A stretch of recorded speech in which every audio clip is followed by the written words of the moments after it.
Hello friends, welcomes to maths movie. Friends, आज हम लोग यहाँ पर वर्ग दसम अर्थात 10वीं बोर्ड के विषय अर्थशास्त्र के अंतर्गत इकोनॉमिक्स के अंतर्गत अध्याय 6 के चैप्टर वैश्वीकरण का अध्ययन करेंगे। और फ्रेंड्स, अब पहली बार अगर विजिट कर रहे हो इस चैनल पर तो इससे पहले जो भी बाकी चैप्टर 5 तक इकोनॉमिक्स का जो है 10वीं बोर्ड के लिए और हिस्ट्री का, फिजिक्स का, मैथ का बहुत सारे सब्जेक्ट डाले जा चुके हैं वीडियो, और कुछ डाले भी जानी है। तो आप वहां देख करके और आगामी मैट्रिक एग्ज़ाम जो होने वाली है उसमें अच्छे से अच्छे नंबर प्राप्त करेंगे, उसके लिए बहुत मदद करेगा। ये सारे जो कंटेंट है सब NCERT बुक से आधारित है, तो निश्चित रूप से आपको फ़ायदा दिलाएगा। अगर अच्छा लगेगा तो लाइक कीजिएगा, कमेंट करके बताइएगा, शेयर कर दीजिएगा स्टडी ग्रुप्स में, और सब्सक्राइब भी मुख्य रूप से कर लीजिएगा। जो भी हम वीडियो डालेंगे आपके पास अति शीघ्र पहुंच जाएगा।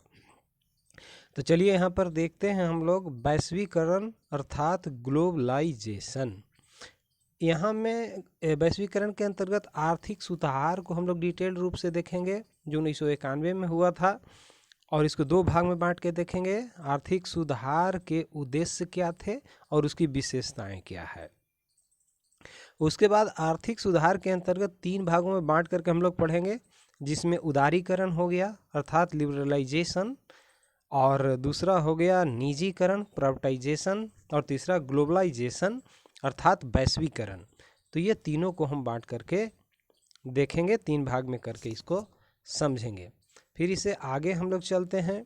तो वैश्वीकरण के अंतर्गत इसको वैश्वीकरण को 5 भागों में बांट करके हम लोग समझेंगे वैश्वीकरण क्या है।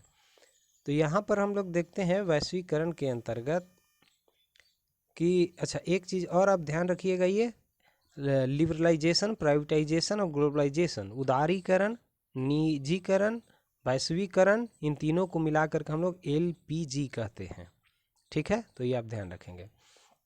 और यहाँ वैश्वीकरण को 5 भाग में बांट के देखेंगे। वैश्वीकरण के कौन कौन से अंग हैं, वैश्वीकरण को प्रभावी बनाने वाले कौन कौन से कारक हैं, और भारत में वैश्वीकरण की क्यों आवश्यकता पड़ी, बिहार में वैश्वीकरण का प्रभाव क्या है, और वैश्वीकरण एवं आम आदमी को हम लोग समझेंगे इसमें। ठीक है, तो सबसे पहले यहाँ पर हम लोग देखते हैं आर्थिक सुधार 1991। आर्थिक सुधार 1991 के तहत हम लोग देखेंगे कि मतलब 1991 का मतलब क्या, अर्थात कहने का अर्थ हुआ कि 1991 से ही आर्थिक सुधार कार्यक्रम इंडिया में चलाया गया। तो आर्थिक सुधार का अर्थ है पुरानी नीतियों का परिवर्तन लाकर सामाजिक आर्थिक विकास की गति को तीव्र करना। आर्थिक सुधार का क्या अर्थ है, अगर परीक्षा में प्रश्न आएगा कि आर्थिक सुधार का अर्थ क्या है या किसे कहते हैं, तो हमें उसका जवाब लिखना होगा कि आर्थिक सुधार का अर्थ पुरानी नीतियों में परिवर्तन लाकर सामाजिक और आर्थिक विकास की गति को तीव्र करना। मतलब जो पहले से नियम बने हुए हैं जिसके कारण तीव्र आर्थिक विकास नहीं हो रहा है, तो उन सभी नियमों को लागू करेंगे जिससे आर्थिक विकास तीव्र हो सके। और सामाजिक विकास और आर्थिक दोनों की बात की गई है, लेकिन आर्थिक सुधार के तहत हम लोग यहाँ पर मुख्य रूप से आर्थिक विकास का ही चर्चा करेंगे और समझेंगे। सन 1991 में भारत के वित्त मंत्री थे डॉक्टर मनमोहन सिंह, जो पूर्व प्रधानमंत्री भी थे। हम लोग जानते हैं 2 कार्यकाल तक रहे थे। LPG की नीति अर्थात उदारीकरण, निजीकरण और वैश्वीकरण, LP और G की नीति अपनाई, जिससे भारत में अनेक आर्थिक प्रगति हुए। जब ये वित्त मंत्री थे डॉक्टर मनमोहन सिंह, फिर प्रधानमंत्री भी रहे 2 कार्यकाल तक, तो 1991 में ये क्या किए, वैश्वीकरण के लिए नई नीति अपनाई, जिससे भारत में जो आर्थिक प्रगति है, विकास का दर है, काफ़ी तेज हुआ। आर्थिक सुधार की नीति की मुख्य विशेषता कौन कौन से था, तो हम लोग यहाँ पर देखते हैं इसकी विशेषता कौन कौन से थी। तो इसके अंतर्गत देखेंगे कि पहला है सार्वजनिक क्षेत्र की भूमिका को कम करना तथा निजी क्षेत्र की भूमिका को बढ़ाना। आर्थिक सुधार की नीति का मुख्य विशेषता जो सरकार का नियंत्रण है, जो हमारे देश के सरकार का नियंत्रण है, अर्थात सार्वजनिक क्षेत्र का नियंत्रण है, उसको कम करके और निजी क्षेत्र को बढ़ावा देना। और दूसरी विशेषता क्या थी? तो औद्योगिक नीति को उदार बनाना। औद्योगिक नीति उदार बनाने का मतलब हुआ कि उद्योग लगाने की नीति कुछ ऐसी हम लोग बनाएं, फ्लेक्सिबल नीति अपनाएं, जिससे हमारे देश में जो विदेशी बहुराष्ट्रीय कंपनियां लगेगी वह आसानी से अपना यूनिट खोल सके और वहां उत्पादन कर सके, उसको ज़्यादा कानूनी अड़चन और नीति कानून के चक्कर में पड़ना ना पड़े। मतलब उसके लिए एक आदर्श माहौल तैयार करना था। तीसरा क्या था? तो भारतीय अर्थव्यवस्था को विश्व की अर्थव्यवस्था से जोड़ना था। क्योंकि विश्व में कुछ ऐसे देश हैं जो ज़्यादा विकसित हैं और हम लोग विकासशील देश की श्रेणी में आते हैं, तो वहाँ की टेक्नोलॉजी को, वहाँ की मशीनरी को, वहाँ के शिक्षा को अपने देश के साथ जोड़ेंगे, उसे कंपेयर करके देखेंगे और जिस क्षेत्र में आवश्यकता होगी उस क्षेत्र में निवेश के लिए उसको प्रोत्साहन देंगे। तो इससे क्या होगा? हमारे देश की विकास होगा और हम लोग धीरे धीरे विकसित राष्ट्र की तरफ आगे बढ़ेंगे। आर्थिक सुधार के मुख्य उद्देश्य कौन कौन से थे? तो ये देखिए, आर्थिक विकास की दर को बढ़ाना था। आर्थिक सुधार जो 1991 में आया, डॉक्टर मनमोहन सिंह उस समय वित्त मंत्री थे। मैं बार बार बता रहा हूँ कि फिर 2 कार्यकाल तक प्रधानमंत्री भी बने कांग्रेस सरकार में। तो इसका उद्देश्य था आर्थिक विकास की दर को बढ़ाना। हमारे जो विकास की गति का दर बहुत धीमा था, तो इसे अपना करके एलपीजी के माध्यम से और इसको तेज गति से बढ़ाना था। दूसरा क्या था? तो आर्थिक विकास के लिए विश्वव्यापी संसाधन का प्रयोग करना। विश्वव्यापी संसाधन मतलब हम ऐसे संसाधन का यूज करें जो पूरे विश्व में एक्सेप्ट हो रहा है, जैसे स्वास्थ्य के क्षेत्र में हो, मशीनरी के क्षेत्र में हो, शिक्षा के क्षेत्र में हो, या फिर किसी भी क्षेत्र में हो, वो विश्वव्यापी स्तर का हो। तीसरा था सार्वजनिक क्षेत्र के कार्य संपादन में सुधार करना। सार्वजनिक क्षेत्र के कार्य का मतलब हुआ कि जिस क्षेत्र में सरकार खुद नियंत्रण रखती है, सरकार का स्वामित्व होता है और खुद अपने देखरेख में कार्य करती है, उसमें जहाँ तक सुधार की आवश्यकता हो उसमें सुधार करनी थी। और चौथा था उत्पादन इकाइयों की प्रतियोगी क्षमता को बढ़ाना। जैसे जो वैश्विक लेवल पर अब क्या हो रहा है कि बड़ी बड़ी कंपनियां अच्छे क्वालिटी को और कम दाम में तथा आकर्षक रूप से पेश कर रही है, तो एक प्रतिस्पर्धा हो रहा है। उसके अगेंस्ट में दूसरी कंपनी को भी अच्छा से अच्छा प्रोडक्ट बनाना पड़ेगा, कम पैसे रखने पड़ेंगे कीमत, और आकर्षक बनाना पड़ेगा, तभी तो आप बाजार में टिक सकते हैं। तो ये सारे उद्देश्य थे आर्थिक सुधार के मुख्य उद्देश्य में, ये सब शामिल थे। अब हम लोग यहाँ पर बात करेंगे उदारीकरण का, अर्थात लिबरलाइजेशन। तो यह क्या है, इसको समझेंगे। वैसी प्रक्रिया जिसमें सरकारी नियंत्रण को कम किया जाता है। परीक्षा में प्रश्न पूछता है कि उदारीकरण क्या है, तो आपको लिखना होगा वैसी प्रक्रिया जिसमें सरकारी नियंत्रण को कम किया जाता है, उदारीकरण कहलाता है। अच्छा, दूसरी, लाइसेंस परमिट राज्य को समाप्त करके और उद्योगपतियों, उद्यमियों तथा उत्पादकों को स्वतंत्रता पूर्वक काम करने की अनुमति प्रदान की जाती है।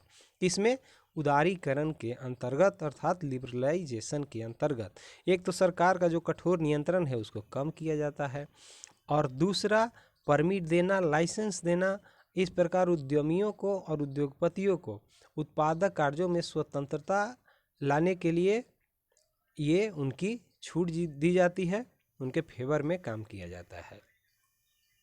अब हम लोग यहाँ पर देखेंगे निजीकरण अर्थात प्राइवेटाइजेशन। निजीकरण क्या है? तो प्रश्न आएगा निजीकरण किसे कहते हैं, या फिर आएगा निजीकरण क्या है।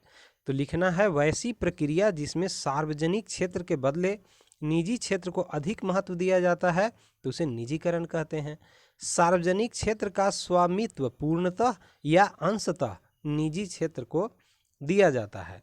जैसे पहले जो सरकारी कंपनी हुआ करती थी, आपको रेलवे पूर्ण रूप से सरकारी कंपनी था, सार्वजनिक क्षेत्र का था, लेकिन अब देखते हैं वंदे भारत एक्सप्रेस जो निजी क्षेत्र का है, तो अब रेलवे में भी प्राइवेटाइजेशन कर दिया गया है। LIC था, उसमें भी प्राइवेटाइजेशन कर दिया गया है। और बहुत सारे ऐसे क्षेत्र हैं, जैसे आपको एयर इंडिया था, हवाई अड्डे थे, यह पूर्ण रूप से सरकार के नियंत्रण में था, लेकिन ये मोदी जी के सरकार में अब इनको भी निजी क्षेत्र में दिया जाने लगा। अर्थात जो सरकार का नियंत्रण है या तो अंशतः या पूर्णतः हटा लिया जाता है और उस क्षेत्र को निजी हाथों में दे दिया जाता है, तो यह निजी क्षेत्र के अंतर्गत कहलाता है। अब आता है वैश्वीकरण अर्थात ग्लोबलाइजेशन। तो आएगा प्रश्न, वैश्वीकरण क्या है? उसका जवाब होगा वह प्रक्रिया जिसमें किसी देश की अर्थव्यवस्था का विश्व के अर्थव्यवस्था से जुड़ाव होता है, वैश्वीकरण कहते हैं। क्या होता है वैश्वीकरण में? तो वह प्रक्रिया जिसमें किसी देश की अर्थव्यवस्था का विश्व के अर्थव्यवस्था से जुड़ाव होता है और भौगोलिक सीमा समाप्त हो जाती है। वस्तुओं के साथ साथ पूंजी, तकनीक एवं सेवाओं का भी एक देश से दूसरे देश के बीच बिना किसी रुकावट के प्रवाह होने लगता है। इसमें भौगोलिक सीमा अब मायने नहीं रखता है। जैसे हमारा देश के सामान अमेरिका में जाएगा, चीन में जाएगा, ब्रिटेन में जाएगा, और फिर उसी तरह फ्रांस का सामान, ब्रिटेन का सामान, अमेरिका का सामान हमारे देश में भी आएगा। तो अब भौगोलिक सीमा ये समाप्त हो गई। वस्तुओं के साथ साथ पूंजी का, तकनीक का, सेवाओं का भी एक देश से दूसरे देशों के बीच बिना किसी रुकावट के प्रवाह होता है। किसमें? वैश्वीकरण में। वैश्वीकरण के प्रमुख अंग कौन कौन से हैं? तो पूंजी की पूर्ण परिवर्तनशीलता अर्थात निर्यात द्वारा प्राप्त अर्जित विदेशी पूंजी को बाजार में बेच सकते हैं। जैसे हमारा निर्यात बढ़ेगा तो उसे विदेशी मुद्रा अर्जित होगा और उसे हम अपने देश के विकास के लिए उसको यूज कर सकते हैं अपने स्तर से। दूसरा, पूंजी का स्वतंत्र प्रवाह अर्थात भारतीय पूंजीपति विदेशों में निवेश कर सकते हैं तथा विदेशी पूंजीपति भारत में निवेश कर सकते हैं। यह क्या हुआ? पूंजी का स्वतंत्र प्रवाह हुआ। मतलब इसमें कोई बाउंडेशन नहीं है, कोई रुकावट नहीं है। हमारे देश के जो पूंजीपति हैं, जैसे रिलायंस कंपनी के मालिक होंगे, टाटा के मालिक हो गए, विमल के मालिक हो गए, या फिर और भी बड़े बड़े जो उद्योगपति हैं, वो विदेशों में यूनिट लगा सकते हैं उत्पादन के और वहाँ से मुनाफा कमा सकते हैं। तो हमारे देश को फायदा होगा क्योंकि हमारे देश में मुद्रा आएगा, विदेशी मुद्रा। उसी तरह विदेश की भी बहुराष्ट्रीय कंपनियां हमारे देश में लगाएगी कंपनी यूनिट, और जिससे हमारा क्या होगा? हमारे देश के व्यक्ति को रोजगार मिलेगा और उनको ये फायदा मिलेगा। निजी फायदा के लिए ये कंपनियां काम करती है। तकनीकी का स्वतंत्र प्रवाह, अब इसमें देखते हैं श्रम का स्वतंत्र प्रवाह और दूसरा व्यवसाय एवं व्यापार संबंधी अवरोधों में कमी। तकनीकी जैसे उन्नत किस्म का कोई टेक्नोलॉजी है विदेश में तो उससे आप ला सकते हैं और आपके यहाँ उन्नत टेक्नोलॉजी है तो आप उसको दे सकते हैं। और व्यवसाय एवं व्यापार में अवरोध, जैसे उनको कंपनी लगाने में, यूनिट लगाने में, उत्पादन यूनिट लगाने में कोई समस्या आ रही है तो उनको आप समाधान कीजिए, उसमें उस नियम को शिथिल कीजिए। उसी तरह विदेश में भी ऐसे करता है। तो इस तरह से अवरोधों में कमी की जाती है। वैश्वीकरण को प्रभावी बनाने वाले कारक कौन कौन से हैं? तो तकनीकी प्रगति में परिवर्तन, दूसरा उदारवादी नीतियां और तीसरा प्रतिस्पर्धा। देखिए वैश्वीकरण को कैसे प्रभावी बनाएगा? तकनीकी प्रगति में परिवर्तन, और पहले के अपेक्षा आजकल विश्व में नए नए औजार विकसित किए जा रहे हैं, नए नए किस्म के मशीन बनाए जा रहे हैं। संचार के क्षेत्र में हो या उद्योग के क्षेत्र में हो, सेवा क्षेत्र में हो या फिर यातायात के क्षेत्र में हो, हर क्षेत्र में दिन प्रतिदिन नए टेक्नोलॉजी का विकास हो रहा है। और यही जो विकास हो रहा है वैश्वीकरण को प्रभावी बनाता है। एक देश से दूसरे देश में इसको आसानी से पहुंच जाता है और सुख सुविधा का संतुलन बना रहता है। उदारवादी नीति, इसमें है कि आपको ऐसे फ्लेक्सिबल नीति अपनानी होगी जिससे आराम से दूसरे देशों की कंपनी आपके यहाँ काम कर सके और आपका कंपनी दूसरे देशों में काम कर सके। तो इससे क्या होगा? प्रतिस्पर्धा होगा। हमारे देश की कंपनी दूसरे देश में क्या करेगा कि जो प्रोडक्ट बनाएगा वो आकर्षक होगा और वो क्वालिटी वाली, अच्छी क्वालिटी वाली होगी और कम पैसे वाले होंगे। तो वहाँ के जो व्यक्ति होंगे उनको लेंगे, जो भी उपभोक्ता होंगे उनको खरीदेंगे, तो हमारे देश को फायदा होगा। उसी तरह विदेश वाले जो हमारे देश में ये काम करेंगे तो उनको फायदा होगा। इसमें ये कंपटीशन आ जाएगा कि हम ज़्यादा अच्छा सामान देंगे, दूसरी कंपनी बोलेगी हम ज़्यादा अच्छा सामान देंगे, तो इसमें जो उपभोक्ता होंगे उनको फायदा होता है। तो वैश्वीकरण का ये लाभ है, उनको ये सब प्रभावित करता है। अब देखेंगे भारत में वैश्वीकरण की आवश्यकता क्यों है, तो इसको देख लीजिए। भारत एक ऐसा राष्ट्र है जहां एक उन्नत बाजार उपलब्ध है। क्यों उन्नत बाजार उपलब्ध है? क्योंकि जानते हैं कि पूरे विश्व में दूसरे नंबर की जनसंख्या आपके देश भारत में है, पहले नंबर पर चीन है। तो ज़्यादा से ज़्यादा जनसंख्या है तो उनकी आवश्यकताएं भी ज़्यादा है, तो वहाँ कोई माल का भी खपत ज़्यादा होगा। तो यह एक उन्नत बाजार उपलब्ध है जहां उपभोक्ताओं को एक विशाल समूह मौजूद है। मैंने बताया ज़्यादा से ज़्यादा उपभोक्ता यहाँ पर है क्योंकि काफ़ी संख्या है। भारत में वैश्वीकरण के समर्थन निम्न कारणों से किया जा सकता है। भारत के लिए वैश्वीकरण किन रूपों में फायदेमंद है? तो पहला देखिए, प्रत्यक्ष विदेशी निवेश को प्रोत्साहित करने हेतु। अब एफडीआई आपके यहाँ ज़्यादा से ज़्यादा प्राप्त होगा, मतलब प्रत्यक्ष विदेशी निवेश आपके यहाँ ज़्यादा प्राप्त होगा। क्यों? क्योंकि यहाँ पर जो श्रम संसाधन है, मजदूर सस्ते मिल जाएंगे और उनको उत्पादन करने में आसानी होगी, और फिर वो जो अपना उत्पादित वस्तु को कुछ कम दाम पर ही दूसरे कंपनियों के अपेक्षा बेच सकेंगे, तो उनको फ़ायदा होगा। और भारत में क्या हो गया? तो भारत में होगा रोजगार मिलने लगेंगे उससे। अच्छी उपभोक्ता वस्तुओं की प्राप्ति। अभी मैंने बताया कि कंपटीशन की भावना उत्पन्न हो जाती है कंपनियों में, क्योंकि जो ज़्यादा अच्छा सामान और कम पैसे में बेचेगा उसका उत्पाद ज़्यादा बिकेगा। तो क्या है, यह जो होगा उपभोक्ता वस्तुओं की अच्छी क्वालिटी वाली मिलने लगेगी। तीसरा, उत्पादक के स्तर को उन्नत करने के लिए। अब जो प्रोडक्शन का जो स्तर है, लेवल है, वो बढ़िया से बढ़िया करने का प्रयास करेगा। क्यों? क्योंकि उपभोक्ता यहाँ ज़्यादा है, अगर शिकायत मिलेगी सामान में तो खरीदेगा नहीं, इसलिए वो चाहेगा कि अधिक से अधिक अच्छा सामान को हम प्रोडक्शन करें। नई प्रौद्योगिकी के प्रयोग में सहायक। अब नए नए टेक्नोलॉजी का विकास हो रहा है, तो जो टेक्नोलॉजी हमारे देश में आएगा तो उससे फ़ायदा होगा और यहाँ रोजगार भी मिलेगा और हम लोग नए तकनीक से परिचित भी होंगे। मानवीय पूंजी की क्षमता का विकास। अब मानवीय पूंजी मतलब ह्यूमन रिसोर्स, तो उनके क्षमता का विकास कैसे होगा? जैसे बहुराष्ट्रीय कंपनियां जो भी आएगी हमारे देश में, तो इससे क्या होगा कि वहाँ काम करने के लिए कुशल भी मजदूर चाहिए और अकुशल भी मजदूर चाहिए। तो वो हमारे यहाँ तो चूँकि जनसंख्या काफ़ी है, तो उनको आराम से वो मिल जाएगा श्रम संसाधन। और यहाँ पर क्या होगा कि मानवीय पूंजी की क्षमता का विकास होगा। वो जिस तरह के नॉलेज रखते हैं, ज्ञान रखते हैं, उसके हिसाब से उससे वो पेमेंट पाएंगे, उससे वो मासिक उनका इनकम होगा, तो इस तरह से उनका जीवन स्तर बढ़ेगा। तो यह हमारे लिए फ़ायदेमंद है। प्रतियोगी शक्ति में वृद्धि। अब प्रतियोगी कंपटीशन की भावना मैंने पहले भी बताया कि प्रत्येक कंपनी चाहेगा कि हम अच्छा माल बेचें, तो इससे प्रतियोगी हुआ कि कौन अच्छा क्वालिटी का माल बना सकता है। नए बाजार तक पहुंच। जहां बाजार पहले के अपेक्षा नहीं था या कम था, वहां भी अब सामान या वस्तुएं हम भेज सकते हैं और हमारे भी देश में उसको भेजा जा सकता है। तो ये वैश्वीकरण में सबको फायदा होता है। तो इस तरह भारत चूंकि विकासशील देश है, तो यहाँ पर ज़्यादा फायदा होगा। बिहार में वैश्वीकरण के प्रभाव को हम लोग देखेंगे तो भारत के पूर्व राष्ट्रपति doctor APJ Abdul Kalam, doctor APJ Abdul Kalam को मिसाइल मैन भी कहा जाता है। यह सुप्रसिद्ध वैज्ञानिक हैं और ये भारत के राष्ट्रपति भी रह चुके हैं। तो इन्होंने एक बार कहा था कि देश की प्रगति के लिए बिहार की प्रगति अनिवार्य है। वैश्वीकरण के वर्तमान युग में उत्पादन एवं उपभोग के क्षेत्र में पूरी दुनिया एक देश हो गया है। उत्पादन एवं उपभोग में आजकल पूरा दुनिया एक देश की तरह काम कर रहा है, जिसके सुखद परिणाम बिहार राज्य में भी देखने को मिले रहे हैं। वैश्वीकरण का बिहार के जनजीवन पर न केवल सकारात्मक प्रभाव पड़ा है, बल्कि इसके कुछ नकारात्मक प्रभाव भी पड़े हैं।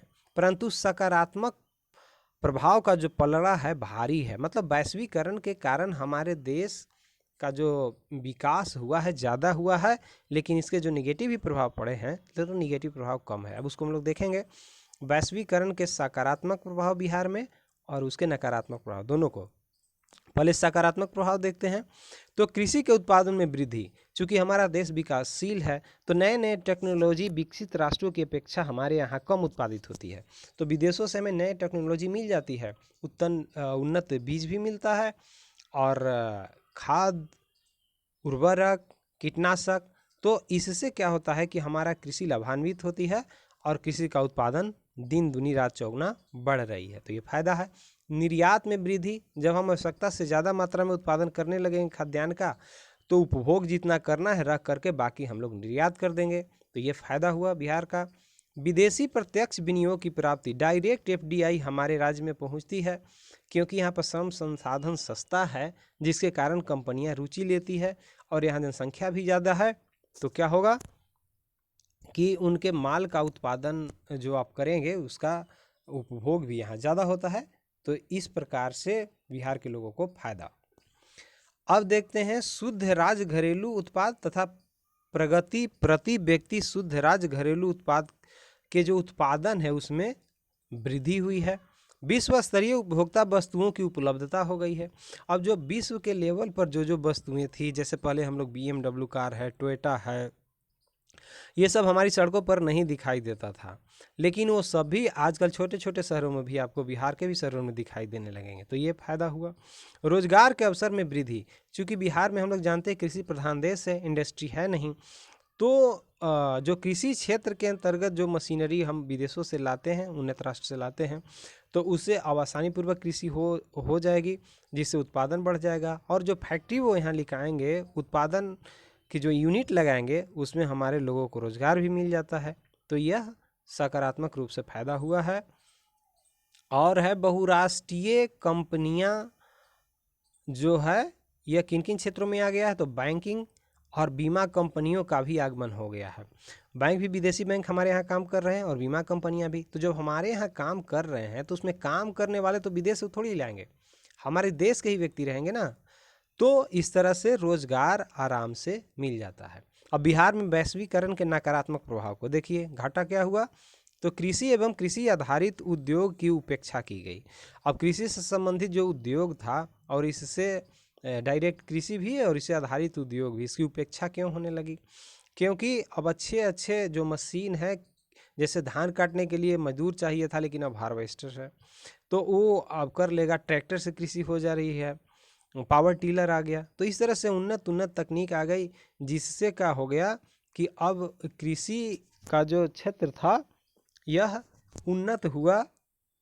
लेकिन चूंकि बड़े बड़े फैक्ट्री आए तो कृषि आधारित उद्योग से न होकर के अलग उद्योग लगाए, तो अब उसमें चूंकि इसमें ज़्यादा भार पड़ता है, ज़्यादा मेहनत का काम है, तो मजदूर वर्ग अब उसमें चले जाते हैं, दूसरे उद्योगों में काम करने लगते हैं। तो इस पर यह बुरा प्रभाव पड़ा। कुटीर एवं लघु उद्योग पर विपरीत प्रभाव पड़ा। कुटीर एवं लघु उद्योग जो हमारे यहाँ थे, उनकी उत्पादन जो करने में लागत ज़्यादा होती है, मेहनत भी ज़्यादा होता है, और बड़े बहुराष्ट्रीय कंपनियां चूँकि पैसे वाले होते हैं, तो वो कच्चे माल को सस्ते में ले लेते हैं और प्रोडक्शन आराम से जब कर लेते हैं, चूँकि सस्ते मजदूर भी हमारे यहाँ मिल जाते हैं, तो उससे जो सामान मिलता है लघु एवं कुटीर उद्योग द्वारा उत्पादित वस्तु से सस्ता होता है, तो वही सामान ज़्यादा बिकता है। इस तरह से ये लुप्तप्राय होने लगे हैं। रोजगार पर विपरीत प्रभाव पड़ा है। छोटे छोटे कुटीर और लघु उद्योग में जो व्यक्ति रोजगार पा लेते थे, अब वो नहीं हो पा रहा है। कंपनी को जितना चाहिए उतना ही को रोजगार मिलेगा। अब इसमें और देखते हैं कि आधारभूत संरचना के कम विकास के कारण भी निवेश में कमी आई है। आधारभूत संरचना कहने का मतलब कि यहाँ की सड़कें जितनी अच्छी स्तर की होनी चाहिए थी नहीं है, बिजली जितना होना चाहिए था नहीं है, संचार के साधन उतने अच्छे नहीं हैं, आवागमन के साधन अच्छे नहीं हैं, शिक्षा का क्षेत्र विकसित नहीं है, और स्वास्थ्य भी यहाँ का क्षेत्र डेवलप नहीं है, उतनी अच्छा नहीं है जितना कि वैश्विक स्तर पर होनी चाहिए। तो इससे भी यहाँ पर जो निवेश है उसमें कमी आई है। चलिए हम लोग और आगे देखते हैं, और आगे इसमें हम बढ़ते हैं तो आता है वैश्वीकरण एवं आम आदमी। इस चीज़ को हम लोग देखते हैं, वैश्वीकरण एवं आम आदमी। तो यहाँ पर आम आदमी से क्या तात्पर्य है, तो समाज के वैसे वर्ग समूह से है जो मध्यम अथवा निम्न श्रेणी के लोग होते हैं। समाज के वैसे वर्ग समूह से है आम आदमी कहने का मतलब जो मध्यम वर्ग के होते हैं, निम्न वर्ग श्रेणी के लोग होते हैं, जो समाज के उपभोग की सुविधाओं से वंचित होते हैं। वैश्वीकरण के पश्चात जहां एक और विदेशी पूंजी की बड़ी मात्रा में आयात होने लगी है, वहीं बड़ी बड़ी विदेशी जो कंपनियां हैं अपने उद्योग का केंद्र सस्ते श्रम शक्ति की मौजूदगी के कारण भारत जैसे देशों में बनाने लगे हैं। मूल रूप से आम आदमी पर वैश्वीकरण का प्रभाव निम्न रूप से पड़ा है। आम आदमी कौन हो गए, जो मध्यम वर्ग के हैं, निम्न वर्ग के हैं, अर्थात जिनकी आय कम है, जो रोटी कपड़ा मकान को आसान से उपलब्ध कराने में कठिनाई महसूस करते हैं। और एक तरफ जो बड़ी बड़ी जो कंपनियां हैं वह क्या कर रहा है कि हमारे देश को, हमारे राज्य को केंद्र बना रहा है, क्योंकि यहाँ पर सस्ते मजदूर मिल जा रहे हैं और इसके कारण उसको उत्पादन करने में कम लागत मिलता है, जिससे उनको फ़ायदे होते हैं। और यहाँ पर चूंकि यूनिट लगता है तो यहाँ रोजगार मिलता है। अब इसके प्रभाव को, अच्छे प्रभाव को भी देखेंगे हम लोग वैश्वीकरण के आम आदमी पर, और बुरे प्रभाव को भी हम लोग देखेंगे। तो अच्छे प्रभाव के अंतर्गत यहाँ पर क्या हुआ, तो जो बहुराष्ट्रीय कंपनी है उससे रोजगार की संभावना बढ़ गई। कंपनी लगेगा तो उसमें काम करने के लिए व्यक्ति चाहिए, चाहे कुशल मजदूर हो या अकुशल, तो हमारे यहाँ काफ़ी संख्या में मौजूद है। रोजगार के समस्या समाधान में मदद मिलेगी। आधुनिकतम तकनीक की उपलब्धता होगी। विकसित देश जब आएंगे तो वो नए नए टेक्नोलॉजी का इस्तेमाल करेंगे, उससे उसके बारे में हमें जानकारी भी मिलेगी और सुविधा भी मिलेगी, तो ये फायदा है। उपयोग के आधुनिक संसाधनों की उपलब्धता। अब आधुनिक संसाधन आपको प्रदान होंगे, क्योंकि विकसित राष्ट्र जो भी हैं वो हमसे उन्नत है, तो उन्नत किस्म का ही टेक्नोलॉजी का इस्तेमाल करेंगे, तो इससे फायदा होगा। बुरा प्रभाव क्या पड़ा, तो सामान्यतः कम कुशल लोगों में बेरोजगारी बढ़ने की आशंका है, क्योंकि जो अच्छे कंपनी है तो उसमें स्किल्ड लेबर चाहिए, अर्थात कुशल मजदूर चाहिए, तो बाकी जो अकुशल मजदूर हैं इनको तो बेरोजगारी का सामना करना पड़ा, तो ये बुरा प्रभाव पड़ा। उद्योग एवं व्यवसाय के क्षेत्र में बढ़ती हुई प्रतियोगिता। हर एक उद्योग और व्यवसाय है जिसमें प्रतियोगिता बहुत ज़्यादा बढ़ गया है।